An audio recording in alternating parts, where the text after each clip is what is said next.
साथियों, जय आयुर्वेद जय धन्वंतरी फिटनेस चैनल में आप सभी का स्वागत है। मैं वैद्य चंद्र प्रकाश। साथियों, आज आपको हम एक आयुर्वेद का एक दिनचर्या का एक महत्वपूर्ण नियम के बारे में आज आपसे विस्तार से थोड़ा चर्चा करेंगे।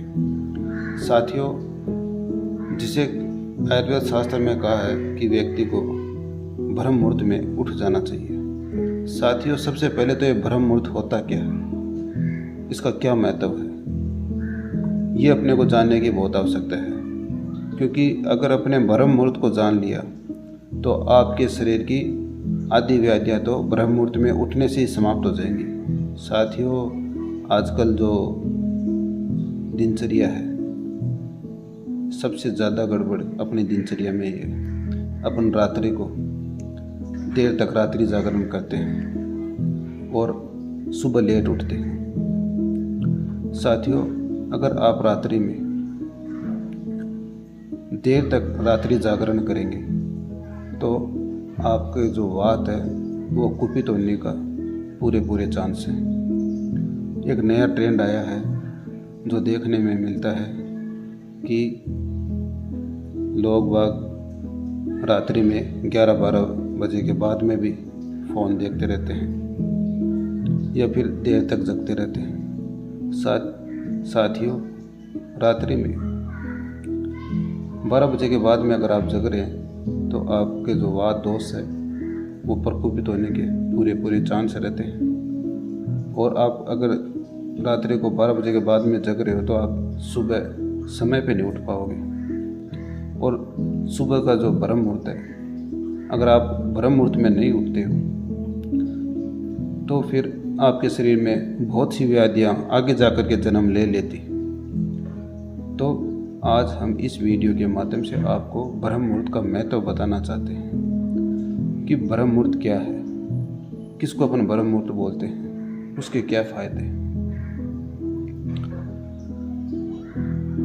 दोस्तों, सुबह सूर्योदय होने से पहले, सूर्य उदय होने वाला होता है उससे जस्ट पहले का जो आधे घंटे का जो समय होता है वो ब्रह्म मुहूर्त होता है। और अपने को सुबह ब्रह्म मुहूर्त में अवश्य उठना चाहिए।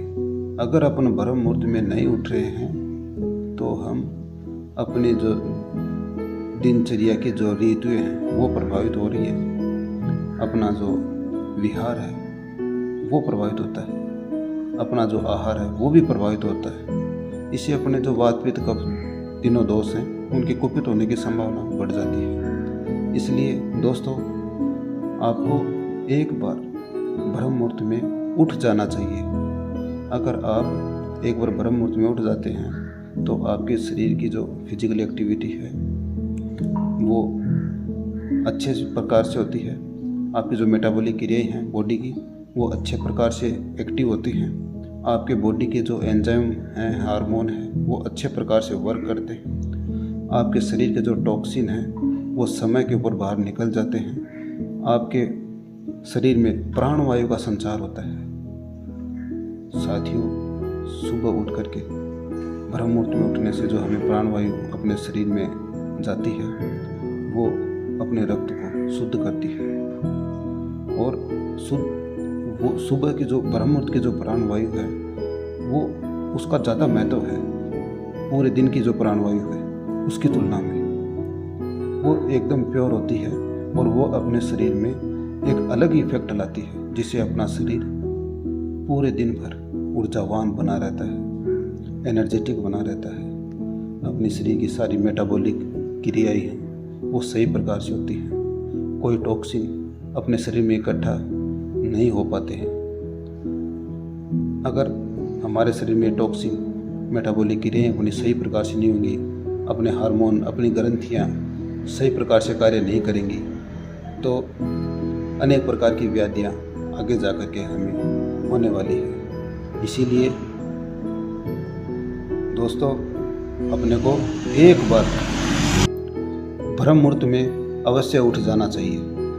ब्रह्म मुहूर्त में उठ करके सोच आदि से निवृत्त होकर के अपने को आधे घंटे तक अपने को बाहर निकल जाना चाहिए प्राणवायु को लेने के लिए। ये जो अपन आधे घंटे या आधे घंटे तक जो मॉर्निंग वॉक करेंगे और इससे जो हमारे शरीर में प्राणवायु का संचार होगा, इस प्राणवायु से अपने शरीर में एक अलग ही एनर्जी आप महसूस करोगे। अपने आप को पूरे दिन भर तरोताज़ा महसूस करोगे।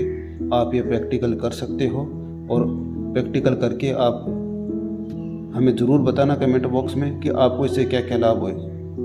आप ब्रह्म मुहूर्त में उठ करके आधे घंटे तक मॉर्निंग वॉक करके आओ और फिर देखना पूरे दिन भर आपके शरीर किस प्रकार से एनर्जेटिक रहता है, किस प्रकार से एक्टिव रहता है।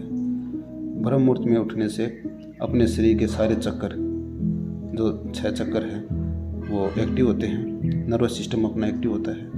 नर्वस सिस्टम एक्टिव होगा तो अपने जो हार्मोन वगैरह हैं, अपनी जो ग्रंथियाँ वगैरह हैं, ये सही प्रकार से कार्य करती हैं। एंजाइटी कम होती है। भूख समय पे लगेगी आपको, क्योंकि आप खाना समय पे खाओगे। तो कई चीज़ें हैं जो समय पे होनी बहुत आवश्यक है।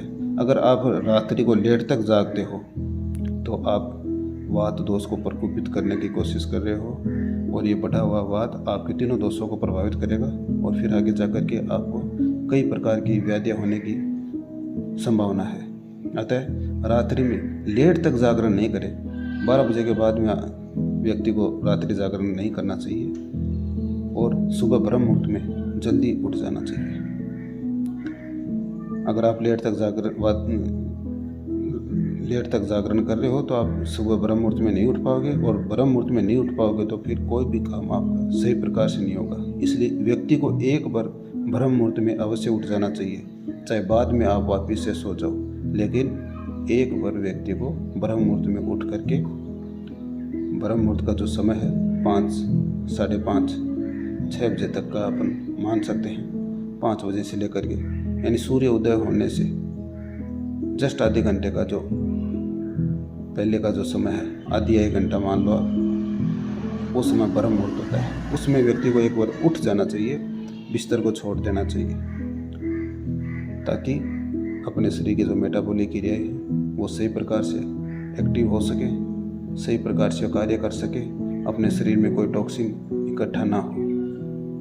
तो दोस्तों, आपसे हमारा यही निवेदन है, आप अपने शरीर को अगर स्वस्थ रखना चाहते हो तो आज से आप ब्रह्म मुहूर्त में उठ करके अपने शरीर को आधे घंटे का समय जरूर दें, क्योंकि अगर आप ब्रह्म मुहूर्त में उठ जाते हो तो आधी व्याधियाँ तो आपकी ब्रह्म मुहूर्त में उठने से ही समाप्त हो जाएगी। साथियों, आपको ब्रह्म मुहूर्त में आप 10-15 दिन आप ब्रह्म मुहूर्त में उठ करके अभ्यास करना। आपको इससे क्या लाभ हुआ, क्या हानि हुई, ये हमें ज़रूर बताना कमेंट बॉक्स में। दोस्तों, आपको अपने को अगर अपनी दिनचर्या अपने को सेटल रखनी है तो ब्रह्म मुहूर्त का दिनचर्या में बहुत महत्व है। आयुर्वेद शास्त्र में ब्रह्म मुहूर्त में उठने के बहुत फायदे हैं। तो आप भी अपने जीवन में ब्रह्म मुहूर्त का मतलब समझे और इसे अपने जीवन में उतारें। जय आयुर्वेद, जय धन्वंतरी। आप स्वस्थ रहें, अपने परिवार को स्वस्थ रखें, अपने भारत देश को स्वस्थ रखें और हमारे चैनल से जुड़े रहिए।